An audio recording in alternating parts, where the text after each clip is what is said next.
वैदिके अमृत ध्यान साधना प्रभात सत्संग में आप सभी साधक साधिकाओं का, उपासक उपासिकाओं का हार्दिक स्वागत है।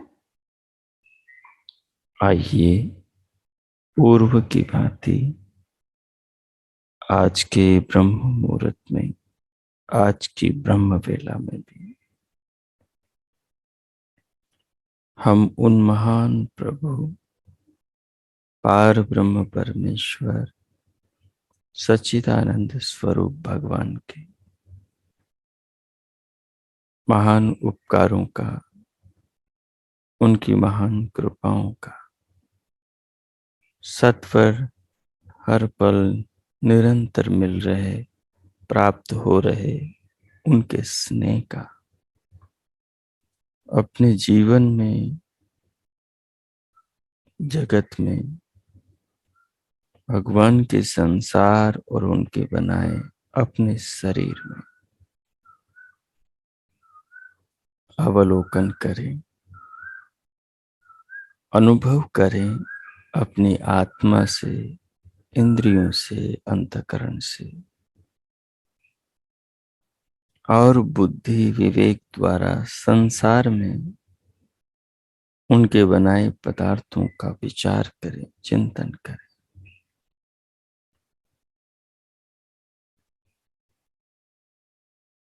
जगत में जो भी कुछ आश्चर्य चकित करने वाला पदार्थ है, जगत में जो भी कुछ मनुष्य द्वारा निर्मित, जो नहीं हुआ है, नहीं हो सकता है, ऐसा पदार्थ, ऐसी वस्तु, ऐसा संसार का घटक है, वे सब भगवान द्वारा, ईश्वर द्वारा, निराकार, निर्विकार, सर्वशक्तिमान, सर्वज्ञ प्रभु द्वारा निर्मित है। वे ही कणों से सूक्ष्म हैं, वे ही परम अणु परमाणु से सूक्ष्म है, वे ही तत्वों के आदि अंत के स्वरूप को जानते हैं, वे ही पदार्थों के गुण कर्म स्वभाव को जानते हैं। इसलिए वे ही पदार्थों को, उनके मूल परमाणुओं को अपने ज्ञान के अनुसार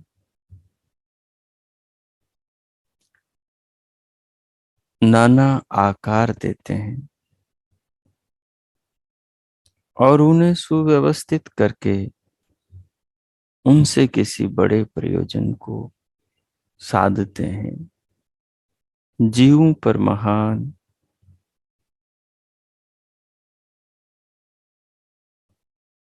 उपकार करते हैं, उनके उपकारों का, उनकी कृपाओं का, उनकी महिमा का पूर्णतः वर्णन करना तो असंभव है, परंतु उनकी महिमाओं के गुणगान से अपने हृदय को, अपने अंतःकरण को पावन करना, पवित्र करना, दोषों, बुराइयों से, विकारों से, विकृतियों से रहित करना सहज है। जो सच्चे हृदय से साधक अपने हृदय को शुद्ध करना चाहता है और उसके लिए प्रयत्न पुरुषार्थ करता है, वह अवश्य ही अपने मन मंदिर को, अपने अंतःकरण को पवित्र कर लेता है। बिना अंतःकरण के, बिना मानस, बिना भावनाओं के स्वयं को पवित्र किए पवित्रतम परमात्मा का मलिन हृदय में, मलिन चित्त से अनुभव, साक्षात्कार नहीं हो पाता। भगवान भी उन्हीं पर कृपा करते हैं विशेष, जो सच्चे हृदय से उनको भजते हैं। क्योंकि कुछ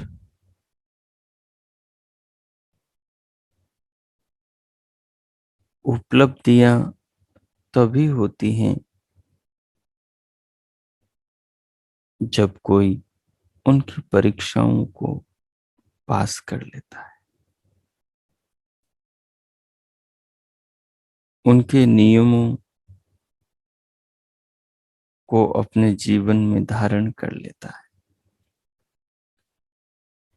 उन पर चलकर ही उनको अनुभव, उनको समझा और उनके आगे की ऊंची स्थितियों को प्राप्त किया जा सकता है। सो आइए प्रभु का जगत और हमारा जीवन, प्रभु का संसार और हमारा शरीर, ये विशाल ब्रह्मांड और ये पिंड, ये अद्भुत है। इनमें इतने रहस्य हैं कि हम उन रहस्यों के दुनिया में यदि उतर जाएं तो ये जीवन हमारा कम पड़ जाए, लेकिन उन रहस्यों का अंत न आए।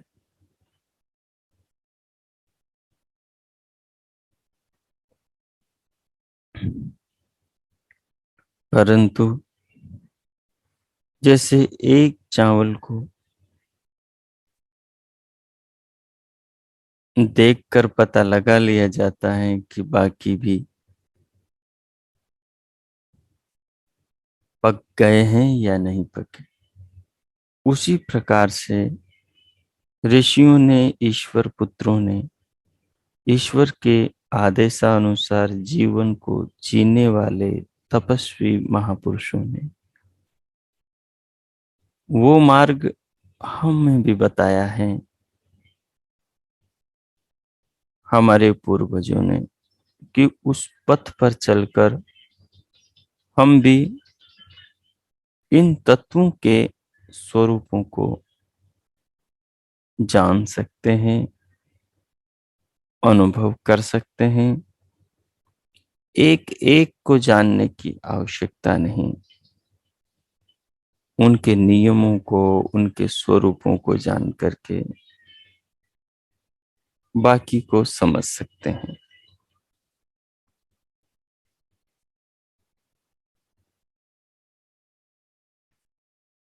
सो आइए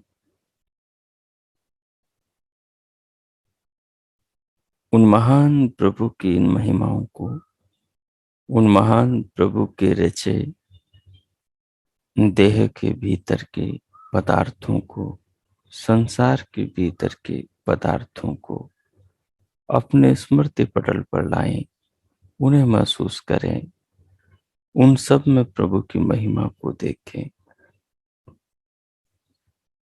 और अपने हृदय में भगवान के प्रति आस्था भाव जगाएं। इन भावों से अपने अंतःकरण को, चित्त को निर्मल, पावन, पवित्र करें और अंतःकरण को संस्कारित करें। ये भगवान की साधना, उपासना, भक्ति के संस्कार अपने चित्त में डालें। उसके लिए जिस किसी आसन पर आप बैठे हैं उसे सुव्यवस्थित कर लें।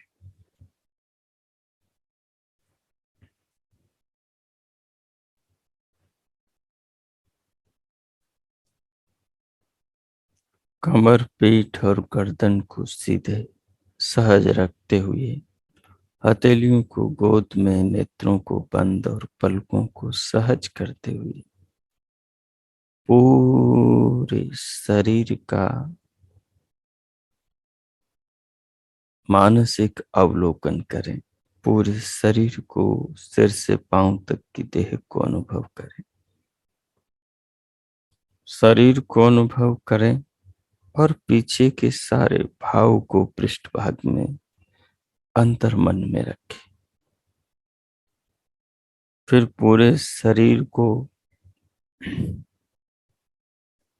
अनुभव करते हुए बाहर से भीतर आने वाली श्वास को धीरे धीरे अनुभव करें। भीतर लेते हुए लंबा गहरा लयबद्ध करके श्वास को दोनों नथुनों से भीतर लेते हुए अनुभव करें।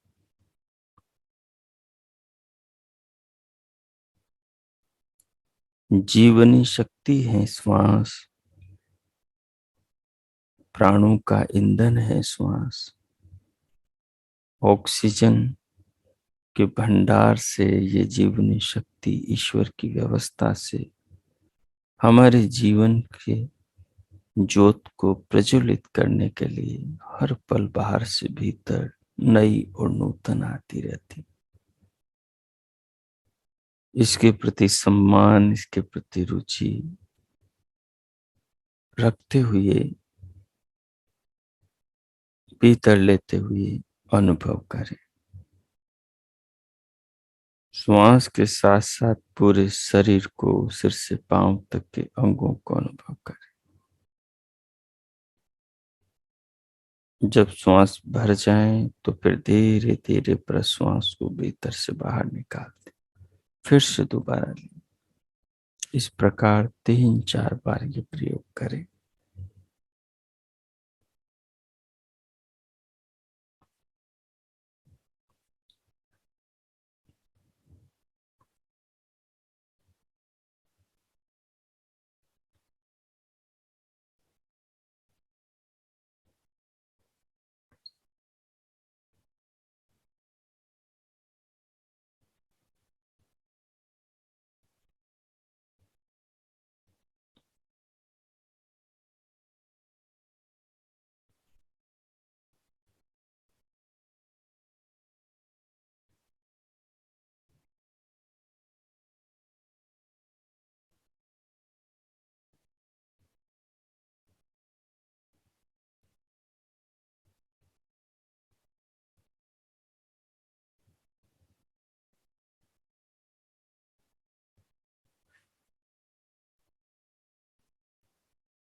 अब आगे श्वास को बाहर से भीतर लेकर भीतर भर लें और रोकें।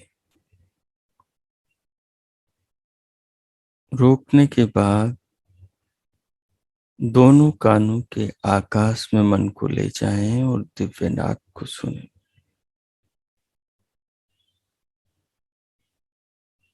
दिव्यनाद को सुनते हुए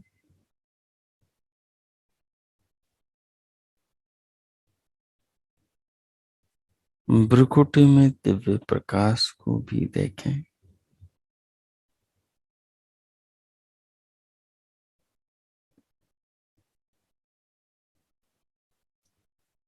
दिव्य प्रकाश देखते, दिव्य नाद सुनते हुए प्रभु के निज नाम ओम का मानसिक रूप से जप करें। जप के साथ साथ पूरे शरीर को अनुभव करें, सिर से पांव तक की पूरी देह को। जप की मानस तरंगों को पूरी देह में फैलने दें। अर्थात जब आप जप करें उस समय आपको पूरा शरीर अनुभव हो रहा हो, दिव्यनाद सुनाई दे रहा हो, दिव्य प्रकाश दिखाई दे रहा हो। 2-3 मिनट केवल जप में इसी प्रकार से आप लगे रहें और उससे अनुभव करें। उससे बहुत शांति और सुख की प्राप्ति हो। तदुपरांत जो हमने चिंतन किया था उसके अनुसार फिर जप को बीच बीच में रोक कर आप प्रभु कृपाओं पर, संसार में भगवान की रचनाओं पर और शरीर में, देह में अंग प्रत्यंगों की रचनाओं पर ध्यान में चिंतन करेंगे। अब मैं 5-7 मिनट तक मौन होता हूँ। अब आगे 7 मिनट आप ये प्रयोग करें। 5 मिनट ध्यान में चिंतन और 2-3 मिनट प्रभु नाम का मानस जप ओ कीजिए।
हो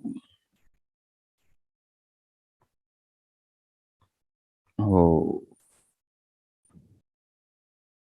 इस प्रकार उन महान प्रभु सच्चिदानंद स्वरूप परमेश्वर के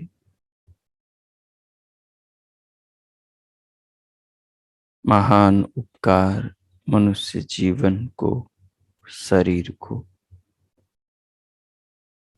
श्वास को, प्राणों को, देह के भीतर के अंग प्रत्यंगों को, संसार को, संसार के भीतर भगवान के रचे महान अद्भुत पदार्थों को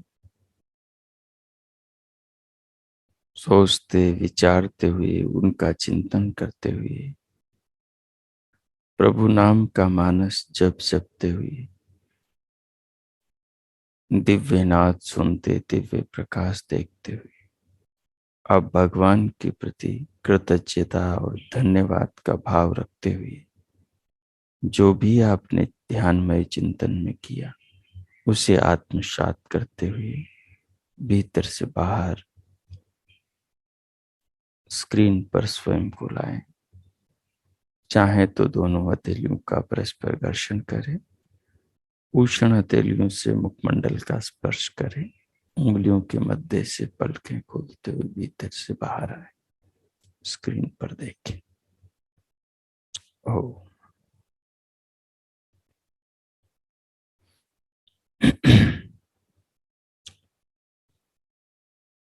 पूर्व से पीछे से निरंतर हम श्वेताश्वतर उपनिषद के श्लोकों का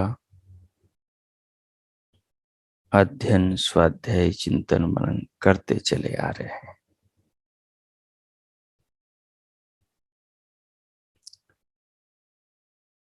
और एक बात जो अभी श्लोक चल रहा है उससे हमारे ये समझ में आ रही है कि भगवान ने तो जीवन के कल्याण का मार्गदर्शन हमें किया ही है, और उन्हीं परमेश्वर के आदेश का प्रचार हमारे पूर्वज ऋषियों ने अपने शास्त्रों द्वारा, उपदेशों द्वारा किया है, और हमें वो सारे आदेश, सारी ज्ञान की बातें प्राप्त भी हैं। अब हम किस प्रकार से उन चीजों से अपने जीवन को ऊंचा उठाएं, इसके लिए निरंतर परिश्रम की, स्वाध्याय, चिंतन मनन की आवश्यकता है।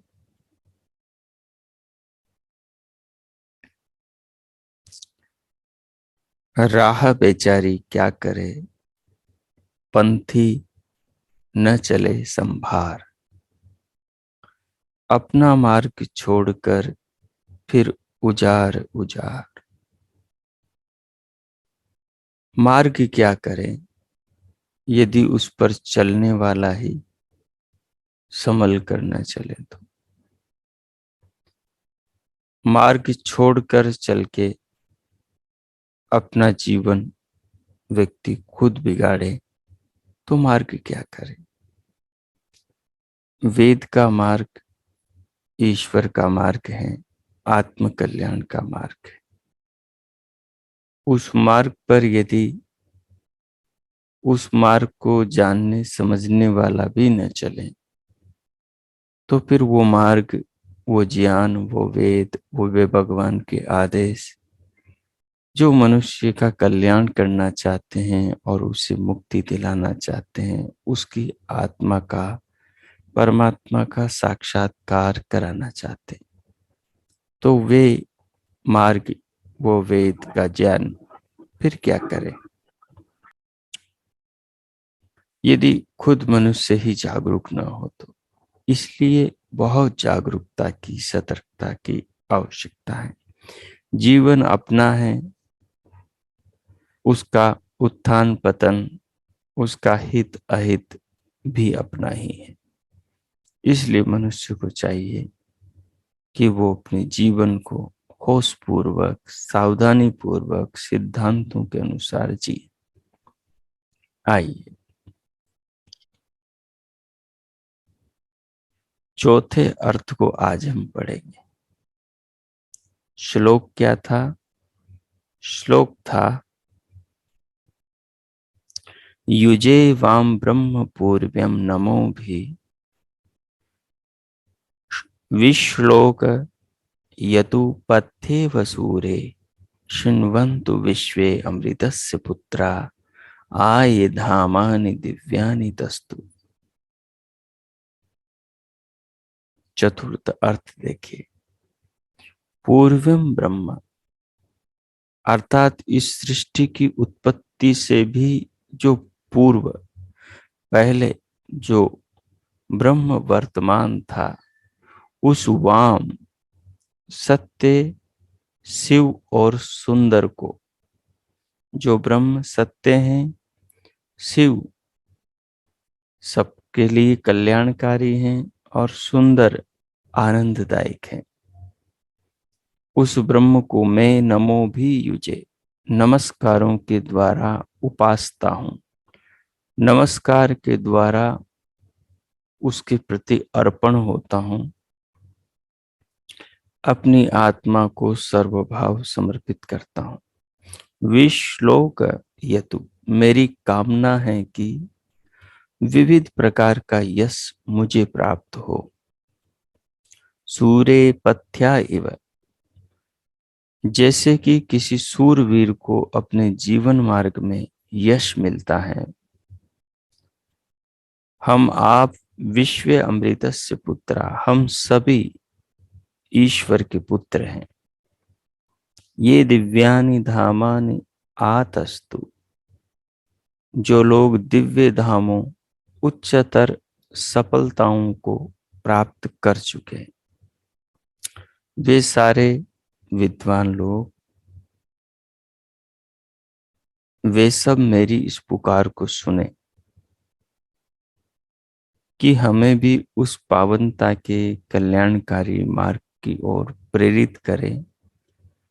उससे संबंधित जो मार्गदर्शन है वो करते रहे। विशेष शास्त्रीय वचनों के विविध प्रकार के अर्थों को देखकर पाठकों को किसी प्रकार के विभ्रम में नहीं पड़ना चाहिए। यह विविध प्रकार के अर्थों की प्रतीति शब्द शास्त्र का दूषण नहीं अपितु भूषण है। ये जो 2-3 अर्थ श्लोक के किए हैं, उनका प्रयोजन इस श्लोक को दिमाग में बैठाना है, इसके अर्थ को दिमाग में प्रस्फुटित करना है, इसके अर्थ का प्रकाश साधक के मनोमस्तिष्क में करना है। जब कोई मनुष्य बहुश्रुत और विशेष अनुभवी होता है, तब श्रवण मनन निदिध्यासन और साक्षात्कार के आधार विविध प्रकार के अर्थ दर्शन किया करता है। जो आदमी, जो साधक बहुत शास्त्रों को सुनता, विद्वानों को सुनता और पढ़ता विचारता है, वो एक ही पंक्ति के कई प्रकार के अर्थ करके उनसे विशेष ज्ञान की प्राप्ति करता है। उसे एकता में अनेकता और अनेकता में एकता के दर्शन होते हैं। चेतना के रूप में समस्त आत्माएं एक जैसी हैं, लेकिन स्वरूप से समस्त आत्माएं अलग अलग हैं। हम सब के शरीर एक ही प्रकृति से बने हैं, एक ही पंचभूतों से बने हैं। इस नाते हम सब एक ही प्रकृति माँ की संतान हैं। हम सब के शरीरों का निर्माता एक ही भगवान है। इस नाते हम सब एक ही पिता की संतान हैं। तो हम सब भाई बहन हैं, लेकिन हम कर्मों के अनुसार और स्वरूप से आत्माओं के अनुसार सब अलग अलग हैं। तो स्वरूप से हम सब अलग अलग हैं। आत्म रूप में कोई किसी का भाई नहीं, कोई किसी का बंधु नहीं।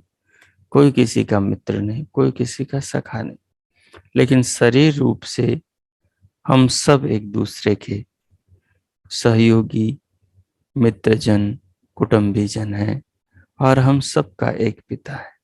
तो एकता में अनेकता के, अनेकता में एकता के अर्थ विद्वान बुद्धिमान निकालते हैं तत्वों के स्वरूप को समझने के लिए। तीन विधा है संसार में जीवन को जीने की। जो वस्तुओं के प्रति राग करते हैं वो उनके प्रति मोहासक्त होकर दुख को प्राप्त होते हैं। जो वस्तुओं के प्रति द्वेष करते हैं वो द्वेषासक्त होकर, ईर्ष्या युक्त होकर, द्वेष से ग्रसित होकर दुख पाते हैं। जो इन दोनों पगडंडियों पर जीवन को जीते हैं, राग और द्वेष पर, वो कभी मुक्त नहीं हो पाते, वो कभी पूर्ण सुखी नहीं हो पाते, वो हमेशा किसी न किसी दुख से ग्रसित रहते। एक आदमी को खाद्य पदार्थों में राग है तो वो उस राग से सुख मिलेगा उसको। राग उसी में होता है जिससे सुख मिलता है, लेकिन उसी की मात्रा सीमा से अधिक होने पर दुख को पैदा भी करेगी, और जहां दुख पैदा होगा वहां द्वेष भी होगा। सपोज करो आपको खीर बहुत पसंद है, बहुत स्वादिष्ट खीर बनी है, सब कुछ उसमें डाले हैं, मेवे डाले हैं, काजू बादाम पिस्ते डाले हैं, उसमें किशमिश डाला है, केसर डाली है, सब डाले।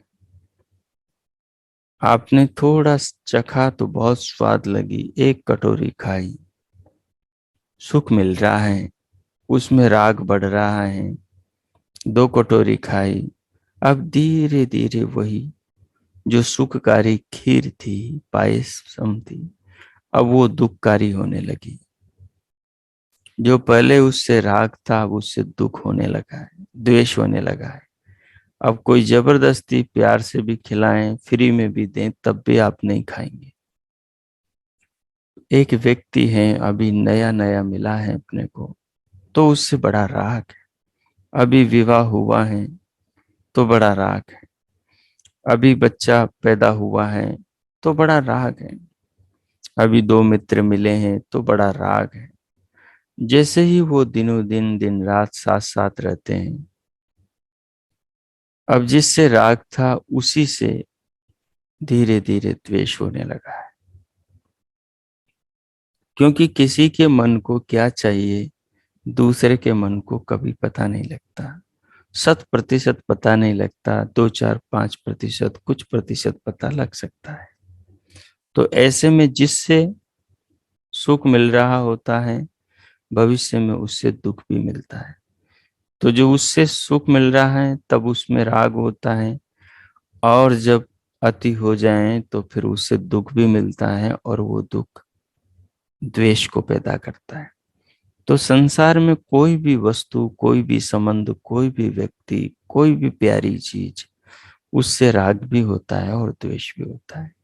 राग और द्वेष का जो मार्ग है ये सामान्य मनुष्यों का मार्ग है, और इसका परिणाम संसार है, मनुष्य जन्म है, पशु पक्षी कृमि कीट पतंगों का जन्म है, नरक है और स्वर्ग है।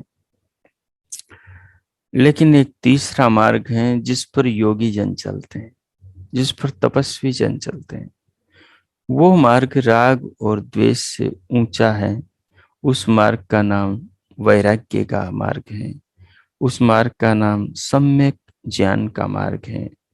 उस मार्ग का नाम तत्व दर्शन करके तत्वों के साथ उनके स्वरूप के हिसाब से व्यवहार करने का मार्ग है, जिस पर केवल समदर्शी चलते हैं। समदर्शी उसे कहते हैं जिनका दर्शन, जिनका चिंतन सम हो गया हो। जो व्यक्ति और वस्तु के स्वरूप का चिंतन करके उसके साथ में व्यवहार करते।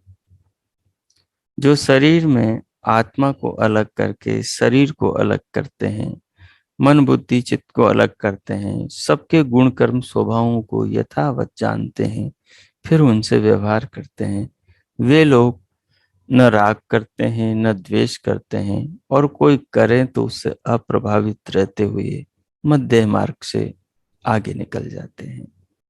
जो राग द्वेष में उलझे रहते हैं, वो राग करने वाला राग की नदी में बहता है, द्वेष करने वाला द्वेष की नदी में बहता है। वो दोनों दोनों नदियों में डूबकर मरते और जन्मते रहते हैं। जो मध्य मार्ग वाला है, जो तत्वों के वास्तविक स्वरूप को जान लेता है, वो न राग की नदी में बहता है न द्वेष की नदी में बहता है। वो तो दोनों दोनों नदियों के बीच के तट पर खड़ा होकर दोनों के मंजर का दर्शन करता है और दोनों का दृष्टा बनकर रहता है, दोनों से अलिप्त रहता है। और वैराग्य युक्त, यानी वैराग्य का मार्ग है विवेक का मार्ग, विवेक का मार्ग है ज्ञान का मार्ग। विवेक कहते विवेक ख्याति को। वो विवेक ख्याति क्या है? तत्व का वास्तविक स्वरूप, तत्व के वास्तविक स्वरूप को जान करके उसके साथ में व्यवहार करना। तो व्यक्ति उस मार्ग पर चलता है तो वो मुक्ति के पथ की ओर आगे बढ़ता है। इसलिए इसलिए पथ को समझना चाहिए, मार्ग को समझना चाहिए, मार्ग के नियमों का ध्यान रखना चाहिए और उसी के अनुसार जीवन को जीना चाहिए, तभी जीवन में सफलता प्राप्त होती। तो श्रवण मनन निधिध्यासन और साक्षात्कार के आधार विविध प्रकार के अर्थ दर्शन किया करता है। कौन? जो योगी होता है, जिसने बहुत सुना हो, मनन किया हो, निधिध्यासन किया हो, तत्वों के, चीजों के, लोगों के, वस्तुओं के, सबके स्वरूप को यथावत जाना हो। वो एकता में अनेकता और अनेकता में एकता का दर्शन करके सबके साथ जीता हुआ कमल के जैसे सबसे अलिप्त और अलग रहता हुआ जीवन को जीता है। सच्चे धर्म शास्त्रों और उनके अर्थों में कोई तात्विक विरोध नहीं होता। शास्त्रों की विशेषता यह है कि थोड़ी योग्यता वालों को भी उनके पठन पाठन से संतोषप्रद बोध मिलता है। अधिक योग्यता वाले तो शास्त्रों के गंभीर तात्विक और रहस्यमय अर्थों को ही प्राप्त किया करते हैं। यही इस नाना विद्या अर्थ प्रतीति की विशेषता है कि सभी श्रेणियों के पाठकों की शास्त्र विचार में एक सी रुचि बनी रहती। निरंतर पठन पाठन के अभ्यास से वे शास्त्रों के वास्तविक और संपूर्ण रहस्यों को प्राप्त कर ही लेते हैं। शास्त्रीय वचनों में जो विचार बीज सुरक्षित होते हैं और उत्तम अधिकारियों के सम्मुख सुस्पष्ट हो जाते हैं, यह दूसरी विशेषता इस शैली की, शास्त्रीय वचनों की, शास्त्रों की। तो हमें शास्त्रों के प्रति अपने भीतर समर्पण, श्रद्धा, आस्था पैदा करनी चाहिए। उनको पढ़ना चाहिए और उनमें दिए अपने पूर्वजों और परमात्मा के मार्ग का अवलंबन करके उसी सुपथ पर चलना चाहिए, जिस पर चलकर जीवन का मंगल, उत्थान और कल्याण पूर्ण रूप से हो सके। इस प्रकार आज के पाठ को हम इतना ही रखेंगे। कल नए श्लोक का चिंतन करेंगे। अब 1 मिनट मौन हो जाएं, नेत्र बंद कर लें, इस तत्व को, इन बातों को आत्मसात करें और मन ही मन हृदय से प्रभु का धन्यवाद करें। इस जीवन के लिए, ज्ञान के लिए, शरीर के लिए, संसार में मनुष्य देह प्रदान करने के लिए और भगवान की भक्ति का, जीवन को जानने समझने का अवसर प्रदान करने के लिए प्रभु का धन्यवाद करें। फिर शांति पाठ करेंगे। कीजिए।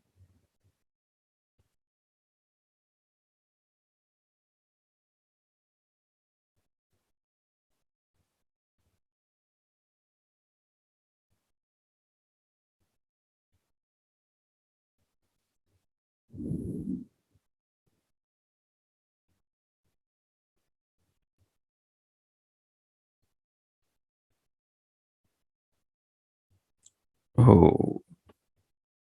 इस प्रकार भगवान का धन्यवाद करते हुए, उन महान प्रभु करुणा निधि का, करुणा सागर का, उनके स्नेह का अनुभव करते हुए अब शांति पाठ।